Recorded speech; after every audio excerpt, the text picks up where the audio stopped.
So guys வீட்டில் செம்ம போர் அடிக்கிறது. நானும் என் ஃப்ரெண்டோட அப்படி பண்ணி கிளம்பி ராயப்பேட்டில் இருக்கிறது எக்ஸ்பிரஸ் சமணி மாலுக்கு போயிருந்தோம். அங்கே எதுக்கு போயிருந்தோம்? சாப்பிட தான் போயிருந்தோம். எப்ப பார்த்தாலும் சோறு சோறு சோறுன்னு.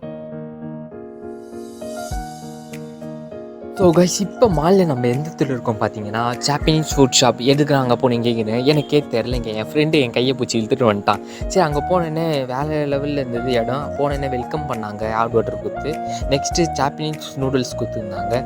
அழகாக அதை எடுத்து தட்டில் போட்டு மெதுவாக அப்படியே செம்மையாக போட்டு ஒரு வாய் வச்சேங்க. வாயில் செம்ம கேவலமாக இருந்தது. அந்த அளவுக்கு இருந்தது. அதுவே அவன் பொறுமையாக ஆமை மாரி சாப்பிட்டான். சரி இதெல்லாம் ஓடு. நெக்ஸ்ட் என்னடா போய் அங்கே பில்லாக பார்த்தா வழக்கம் போல் ஜிஎஸ்டி போட்டாங்க. வேறு லெவல்லடா பண்ணிட்டீங்களான்ட்டு நாங்களும் சொல்லிட்டு டப்பு டிப்புன்னு கிளம்பிட்டோம் வீட்டுக்கு. இந்த வீடியோ பிடிச்சிருந்தா லைக் பண்ணுங்கள், கமெண்ட் பண்ணுங்கள், மறக்காமல் கமெண்ட்டில் திட்டாதீங்க.